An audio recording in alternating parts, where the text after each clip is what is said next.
A black nanny, a child who calls her mommy in front of his white mother. Then a doctor walks in and reveals a truth no one saw coming. Stay with us. This story will change how you see everything. Can you cut the strawberries like hearts again, mommy? Four adults froze mid-sentence. Oliver's voice rang out as casually as sunlight on tile, his small hand clutching a half-finished chocolate milkshake, dripping down onto his white Oxford shirt. No one spoke, but everyone heard it. Ruth bent down quietly, dabbing at the sticky stain with a cloth she always kept folded in her apron. Her other hand lingered gently over Oliver's shoulder, half comfort, half protection. Her face remained neutral, but her eyes flickered with something unspoken, a soft ache that couldn't be swallowed down. Camille Weston turned slightly, her smile frozen in place. Her voice was low, even, practiced. "It's Miss Ruth. Mommy is me." Someone near the kitchen island, a tall woman in pearls, muttered under her breath, "He clearly prefers her," before shrinking into silence when Camille's eyes landed on her. Ruth Campbell had been a registered ER nurse before trauma hollowed her world. She was 46, black, and carried herself with a quiet grace that had once steadied panicked families and broken bodies in trauma bays. But 9 years ago, her son Malik, her only child, died in her arms after hospital staff delayed treatment for what they claimed was probably the flu. It was sepsis. No one had apologized. Since then, Ruth had stopped being a nurse. But she never stopped being a mother. Becoming a nanny, as she once told herself, was the only way to keep mothering when there was no one left to mother. Oliver Weston was 4, blonde curls, hazel eyes, tender, fragile in a way expensive things rarely are. He clung to Ruth in small, wordless ways, by holding her skirt when the blender roared, by falling asleep mid-sentence in her lap, by tracing her laugh lines like topography he wanted to memorize. He had a history of separation anxiety, the specialist said. Camille said he'd grow out of it. Ruth never said anything. She just stayed. The Weston estate looked more like a museum than a home. White floors, white walls, the kitchen staged like a showroom. Everything pristine, polished, performative. Childhood didn't live here. Not really, but in Oliver's closet, behind his rain boots, Ruth had helped him tape dozens of crayon-colored flowers. Every evening after snack time, they picked real petals from the backyard garden, pressed them into construction paper, and called it Star Time. It was their secret gallery. They had codes, too. 3 soft knocks on the armrest meant, "Hug me." Squatting down meant, "Hide the toy before mommy sees." A heart drawn in the corner of a napkin meant, "I want to sleep near you." Ruth knew he didn't eat apples unless they were peeled in long spirals. She always tilted his nightlight 15 degrees because he hated harsh light. And when he woke at 2 a.m., crying from dreams, only Ruth could coax him back to sleep, sitting cross-legged on the floor beside his race car bed, humming lullabies she was no longer allowed to sing. 2 years ago, during a thunderstorm, Oliver had whispered "mommy" to Ruth for the first time. They were hiding under the bed together. He had pressed his forehead to her chest like a heartbeat he wanted to keep. Camille had heard Ruth humming "Swing Low, Sweet Chariot" one night and immediately forbade it. "That's too gospel for our household," she'd said, her tone icy. Ruth never sang again. Her room was on the basement level, next to the laundry chute, accessible only through the back garden gate. It had no window. She kept a pressed rose on the nightstand, the only decor she allowed herself. In her drawer, Ruth kept 3 things: a photo of Malik at age 3, a battered stuffed bear missing one eye, and a glass jar with a note inside. "You will always be my light, Mama," written in Malik's barely formed letters. Marcus Weston, Camille's husband, was rarely around. He worked overseas and sent weekly emails about emotional performance markers and child development analytics from their consultant in Copenhagen. He never asked Ruth how Oliver was really doing. That night, after the strawberry incident, Camille excused herself early and went upstairs. In the dim glow of her phone, she opened the family's home security app and tapped into last week's footage. She scrubbed through the night hours, then paused. There it was, 2:17 a.m. Oliver sat upright in bed, crying. Ruth entered silently, sat beside him, and pulled the blanket up to his chin. He leaned into her like instinct. She cupped his cheek and mouthed something the camera didn't catch. The lamp behind her cast a glow, and in that moment, Ruth didn't look like the help. She looked like a mother. Camille watched the footage 3 times, then hit replay.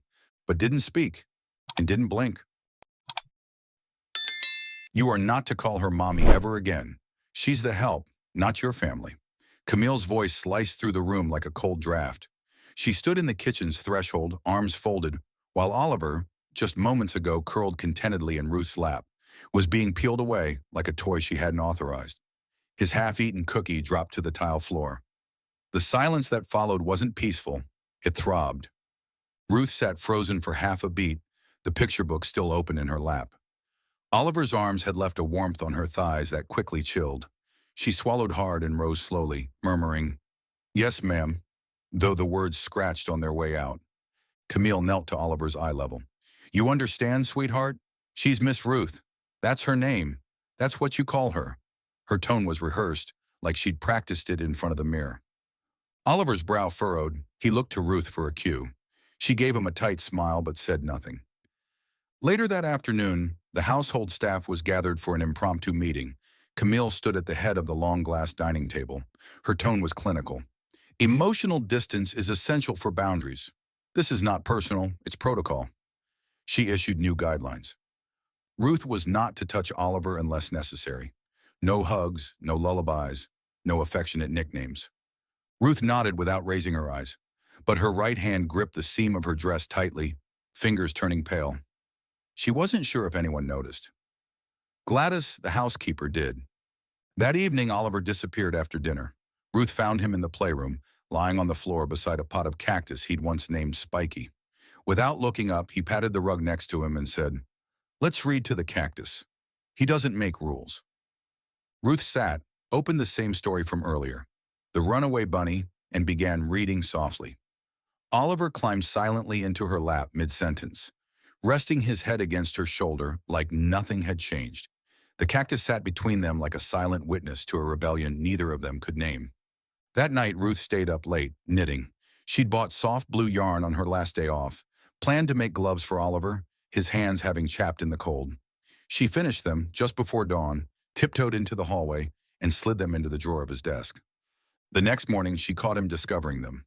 He gasped, clutched them to his chest, and looked around as if he'd just found treasure buried beneath a floorboard. Ruth watched from the staircase and smiled, then turned away quickly before he could see. A memory crept in, unwanted, 9 years ago. An emergency room bathed in flickering fluorescent light. Ruth, younger but hollow-eyed, clutching Malik, her 3-year-old son, who was burning with fever and vomiting in her arms. A receptionist had glanced at her, unimpressed. "Doctor's busy," she'd said. "It's probably the flu." Ruth had begged, no use. Security was called when her pleas got too loud. By the time they let Malik in, 5 hours had passed. He never made it out. In the present, Ruth stood outside Oliver's room, pressing her ear gently against the door. Inside, he mumbled in his sleep, "Mommy Ruth, hold me." The next morning, his bed had been shifted across the room. The closet door had been angled. The new layout avoided direct view from Ruth's usual route. She understood what that meant. Days later, Oliver handed Ruth a drawing. 3 stick figures, one labeled Camille, big smile, one Ruth, real hug, and the last me. Ruth chuckled softly, then bit the inside of her cheek to keep from crying. "Why am I real hug?" she asked. Oliver shrugged. "One makes me look good. One makes me feel good." Ruth didn't dare keep the drawing. That night, she folded it into a perfect square and tucked it into the pages of an old fairy tale book in the laundry room, where Camille rarely ventured. Gladys, passing by, had seen the whole exchange. That evening, as she folded bedsheets beside Ruth, she whispered, "Honey, blood makes you a mother, but love makes you his." Ruth smiled, but it didn't reach her eyes. That night, she opened her journal and wrote, "It feels like I'm grieving someone who's still alive and sleeping just 1 floor above me." She didn't know that a red light blinked quietly above the laundry room bookshelf, a hidden camera placed months ago. The next day, Camille opened the app and saw a notification. Ruth on screen, folding a paper, hiding it inside a book. Camille didn't speak. She simply renamed the clip Overstepping Boundaries 3 and saved it to a folder with no title. And upstairs in a drawer no one else knew about, Oliver placed the gloves under his pillow, just in case Ruth disappeared, like real mommies sometimes did. "Mommy." The word rang out like a dropped crystal glass. slicing through the string quartet and champagne murmurs. Oliver's voice, shrill and unrestrained, echoed across the Weston Estates manicured lawn. A half-eaten cookie wedged in his cheek, he barreled through two startled women in white silk gowns and launched himself forward, arms outstretched, eyes locked, toward Ruth. Gasps fluttered like birds through the guests. One man jerked his champagne glass mid-sip. Another froze mid-laugh. And then came the impact. Small arms clutching Ruth's waist, powdered sugar streaking her pristine uniform. Ruth's body stiffened, silver tray still in hand, but her face softened. Her hand slowly dropped to cradle Oliver's head. Behind them, a Veuve Clicquot flute slipped from a guest's fingers and shattered on the stone path. The music faltered. Whispers bloomed like weeds. "Is that the nanny?" one woman hissed to her husband. Or... Camille stood still, her couture champagne pink gown barely catching the breeze, her smile brittle. "He just gets confused sometimes. Kids do." Her laugh was too light, too practiced. From her place behind the linen-draped refreshment station, Ruth finally bent down, gently wiped a smear of frosting from Oliver's lip with the edge of her sleeve, and whispered, "I see someone found the frosting again." Oliver nodded, grinning wide. "I saved it for you," he beamed, holding up a crumbled chunk of cookie like a medal. Ruth chuckled softly, but her eyes darted upward, to Camille, to the guests, to the camera nestled discreetly on the back terrace railing. Just moments earlier, Oliver had been clinging to Camille's hand, dressed uncomfortably in a stiff gray vest and too tight shoes. His tiny fingers kept tugging at her perfectly manicured fingers, searching the crowd for a familiar face. Camille, meanwhile, floated from group to group, performing her social ballet, never mentioning Ruth, never even acknowledging that Ruth was part of the tableau she had so carefully curated. Behind the hors d'oeuvres station, Ruth had been setting out napkins, her eyes not leaving Oliver once. When he broke free from the event staff's distracted grasp and darted across the lawn, something inside Ruth twitched, but she held her ground. Until now. Now the child held her, in front of everyone. The champagne tray clattered to a table as Ruth knelt down to Oliver's height. His small arms circled her neck tightly. Her breath caught. She hadn't been hugged like that in years. Not in front of people. Not without consequences. From across the lawn, Marcus Weston watched. No expression, no move to interrupt. Just a slight nod to the event planner beside him, who didn't understand what it meant and didn't dare ask. Camille broke from her pose and strode toward them, jaw tight. But she didn't reach them in time. Because now the murmurs had started. "She's the help, right?" "Well, that child clearly doesn't care." "I thought that was the mother." And then, "No, that's the nanny. But look at the way he holds her. Like she's his world." Ruth rose slowly, one hand still protectively around Oliver, who was now resting his head against her apron. She didn't speak, didn't retreat. She just stood, eyes open, body calm, as if daring someone to tell her this moment wasn't real. One guest, a middle-aged woman in pearls, clutched her husband's arm. "Why does this feel wrong?" she whispered. In the background, the chef from the kitchen appeared for just a second, wiping his hands with a towel, only to pause at the sight. He said nothing, but his knuckles whitened against the cloth before he turned back into the house. A gardener bent to retrieve the broken wine glass near the fountain. Behind him, a small motion-activated camera on the pergola whirred quietly, recording the entire scene. Camille reached them finally, crouched, and said tightly, "Oliver, sweetheart, come back. Let's not make a scene." But Oliver didn't move. "I made Mommy Ruth a cookie," he said plainly. "She was supposed to be at my table." Camille's nostrils flared. "Her name is Miss Ruth. She works for us." Oliver blinked, confused. "But I love her." Camille glanced around, painfully aware of the dozen eyes, some sympathetic, some judging, all watching. And then, a whisper of a smile crept onto Ruth's face. Not defiant, not proud, just deeply, quietly rooted in the truth. A young woman near the orchestra lifted her phone discreetly and began to record. Across the lawn, another guest did the same. Moments later, the Circle Women's Club private chat buzzed. "This isn't how this party was supposed to feel." Within the hour, the 23-second clip of a little white boy clinging to his black nanny in front of a sea of pastel dresses and silent stares had been shared 16 times. By morning, it would be reposted dozens more. captioned with everything from "Real love doesn't check job titles" to "Wanari Jan her mommy Ruth." Back in the present, Ruth gently released Oliver, pressing a kiss to his forehead. "You, my sweet boy," she murmured, "are always enough." He looked up, smiling. "Even when I spill frosting?" "Especially then." Camille took his hand, but the spell had broken. The performance was over. Her perfect image cracked, not by scandal, but by sincerity too radiant to ignore. The quartet resumed playing, but slower now, less sure. The roses no longer looked quite so pristine. And somewhere on a small phone screen in the corner of the terrace, a red dot blinked. "Still recording." "You're firing my mommy?" The scream cracked the stillness of the Weston hallway like glass against marble. Oliver's tiny bare feet slapped the hardwood as he sprinted, tears streaking down his flushed cheeks. His voice, thin but fierce, pierced through the doors of the reading room, stopping Camille mid-sentence. Just minutes before, the conversation in the reading room had been sterile, calculated. "This isn't just optics anymore, Marcus," Camille said coldly, her tone sharp enough to slice through the oak-paneled silence. People were whispering. Some even left early. Marcus barely looked up from his tumbler of scotch. "People forget. Just let her go and move on." Camille exhaled through her nose, then leaned over her tablet. The words she typed were clinical, devoid of hesitation. "Effective at the end of the month. Services no longer required." She pressed send before her husband could respond. Ruth was summoned moments later, standing quietly before the couple in her navy uniform, hands clasped behind her back. Camille didn't rise. She didn't look Ruth in the eyes. She simply read the message aloud, her voice flat. "This is to notify you that your employment will conclude at the end of the month." Ruth did not blink. "Understood," she replied evenly. "I'll begin organizing his routine notes." Outside the door, Oliver had heard every word. His hands curled into fists at his sides, and when the latch clicked and Ruth stepped out, he launched himself forward like a storm no one had predicted. "You're firing my mommy?" he wailed, slamming into her legs. Ruth stumbled but steadied herself. Camille sprang from the room, attempting to peel him away. "Oliver, stop! This isn't appropriate." But the boy twisted in her grasp.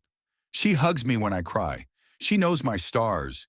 You don't even know my favorite color." His voice cracked mid-sentence. "She knows my hiding spot under the piano, and how I like my toast and what to say when I can't sleep." Ruth crouched down, arms wrapping around him tightly. "Baby," she whispered, her voice velvet over steel, "your heart is safe. Even if I can't stay." Staff had begun to gather at a respectful distance. The head chef leaned against the doorframe, clutching a dish towel to his chest. The housekeeper, who had folded Oliver's socks since he was in diapers, quietly turned her face to the wall. "This is emotional sabotage," Camille snapped, tugging again at Oliver's arm. "He needs therapy. This is an unhealthy attachment." Ruth stood up slowly, still holding the boy's hand. This is the consequence of love left unseen." Marcus stepped into the hallway looking weary but unmoved. "Ruth, let's not dramatize." "I'm not dramatizing. I'm leaving," she replied quietly.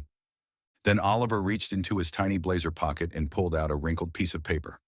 "I made this for you," he said, voice trembling. "So you don't forget." He handed it to Ruth. On it was a child's drawing, a crooked house with a heart over the roof and stick figures inside. Above it, in uneven blue crayon letters, were the words, "Mommy lives here." Ruth's hand trembled as she took it. She knelt and kissed the top of Oliver's head. "You'll always live here," she murmured, touching his chest, "no matter where I am." That night, long after the lights had dimmed and laughter from the wine cellar faded into silence, Ruth packed. Her suitcase was modest. She folded her uniforms with care, leaving behind the Weston insignia aprons she never liked. One outfit she kept, Malik's favorite, the one he wore in the photo she'd tucked behind her ID badge.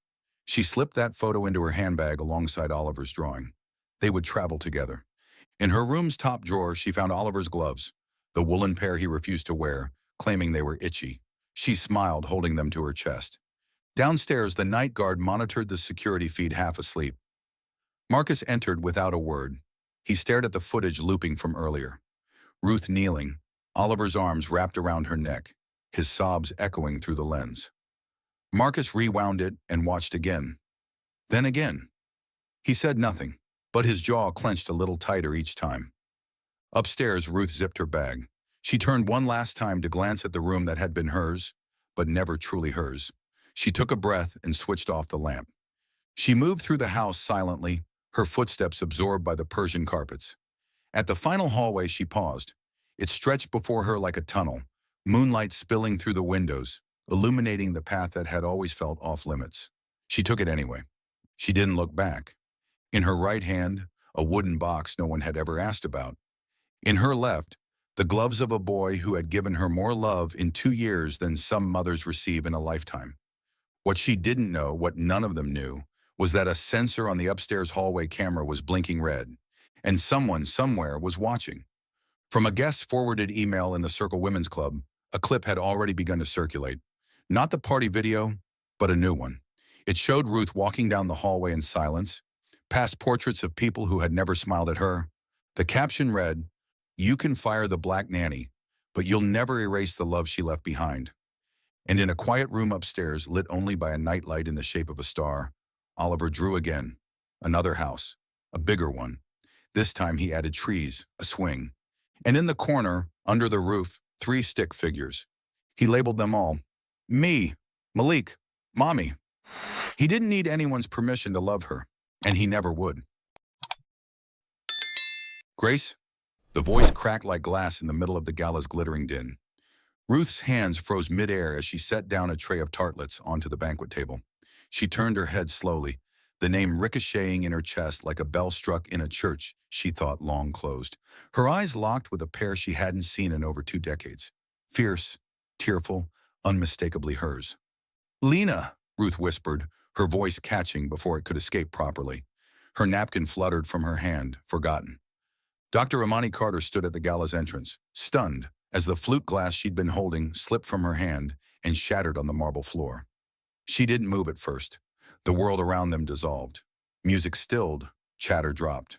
There was only the weight of recognition and the years between them. Then Imani surged forward, her heels clicking too fast, her composure unraveling with each step until she wrapped her arms around Ruth like she was reclaiming a piece of herself. Ruth staggered under the force of it but didn't pull away. The tray trembled on the edge of the table, forgotten, as Ruth closed her arms around the woman she had once taught to read beneath flickering lights in a forgotten orphanage. Gasps swirled through the crowd like wind. Waiters paused mid-pour. A violinist lowered her bow, all eyes fixed on the unlikely pair in the center of the room, one in a catering apron, the other in a designer navy suit, sobbing into her shoulder. "She called you Grace," someone murmured, but no one dared move. Imani pulled back, cupping Ruth's face as if trying to prove she was real. "I looked for you. I prayed to find you. You taught me how to write my name when no one even knew I had one."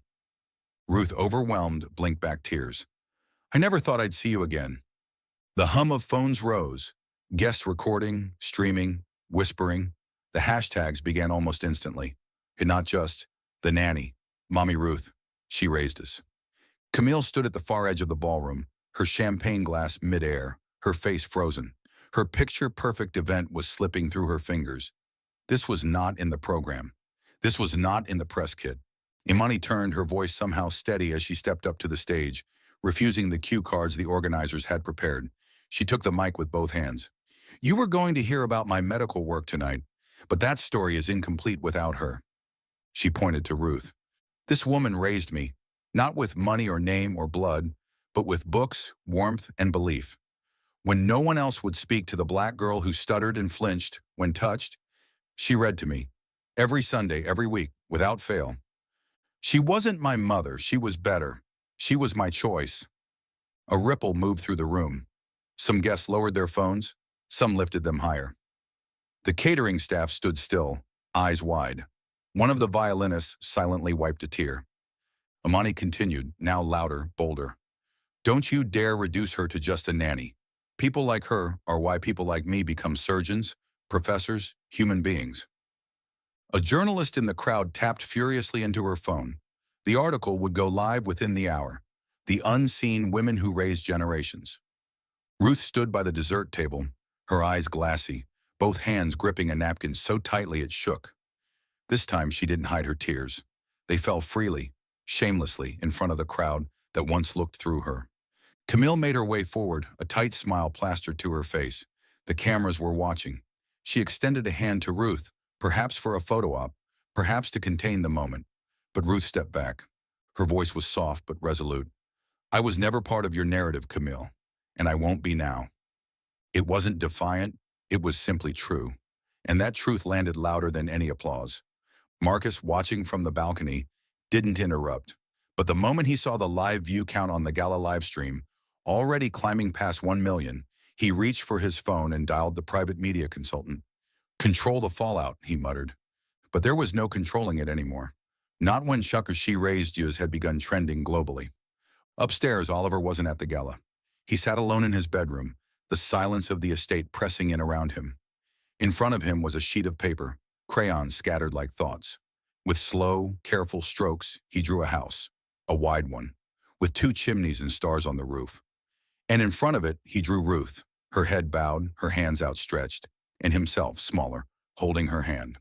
At the top, in bold, uneven letters, he wrote, "Home is where Mommy Ruth stands." Downstairs, Ruth exhaled shakily as Imani returned to her side and wrapped her arm around her shoulders.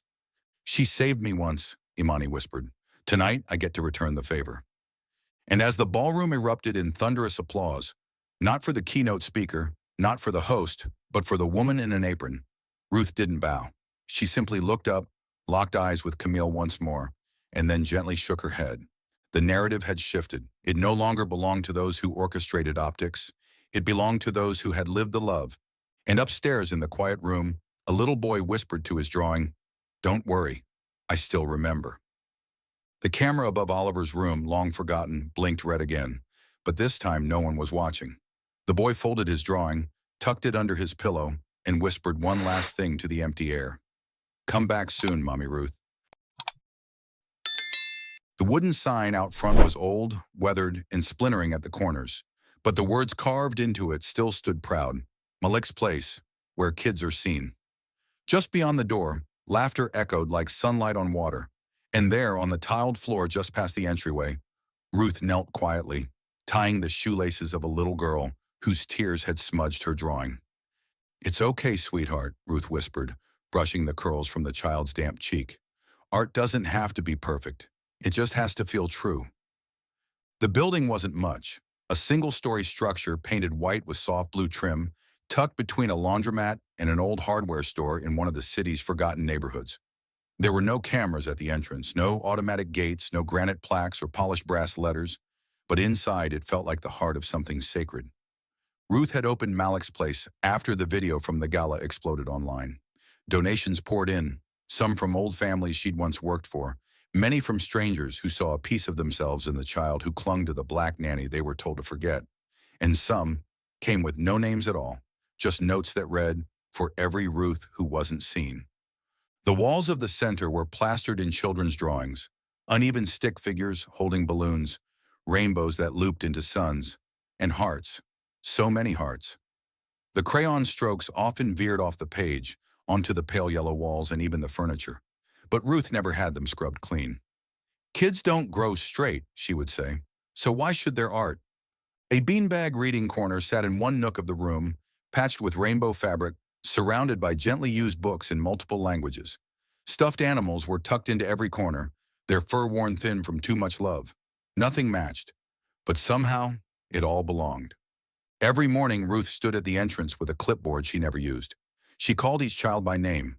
No roll call, no assistants whispering in her ear.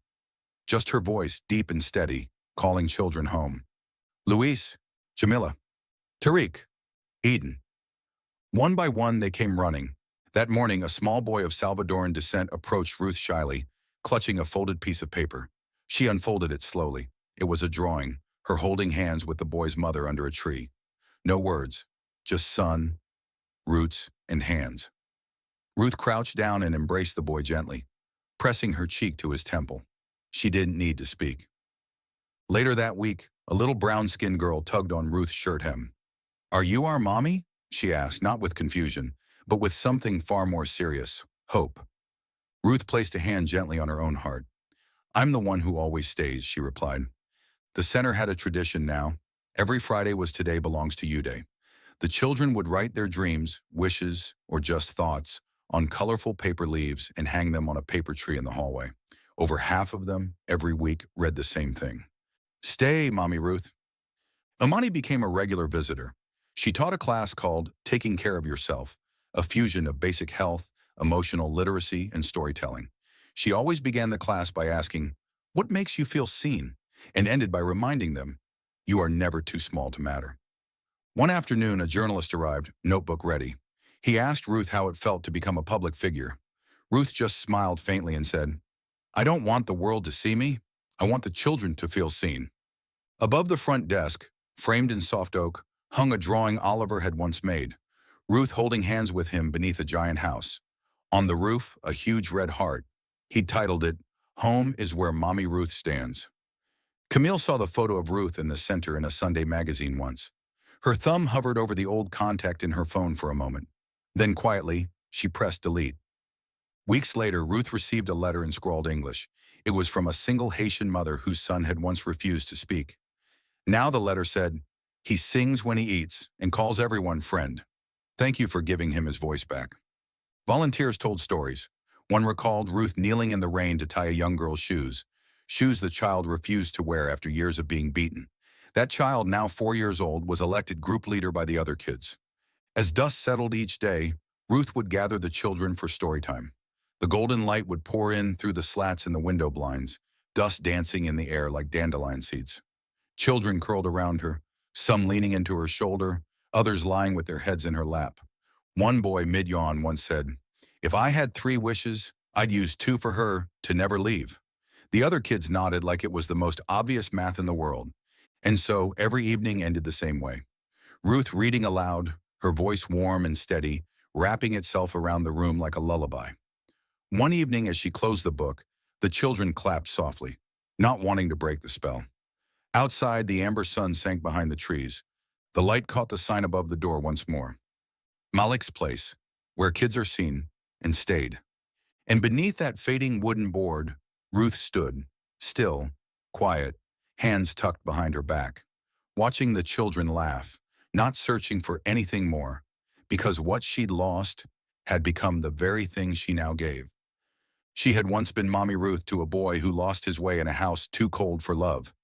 Now she was Mommy Ruth to all the ones who stayed. And this time, no one could fire her. No one could take her away, because now she belonged to all of them. When a black nanny is called mommy by a child, and even a doctor reveals the truth, what remains is love that defies blood and titles. This story shows us the one who stays, not the white mother, may be the one who truly raises the heart. If this touched you, like and subscribe, and tell us, have you ever seen someone overlooked become unforgettable? What makes someone truly mommy? We're listening. Thanks for watching. See you in the next story where truth speaks louder than roles.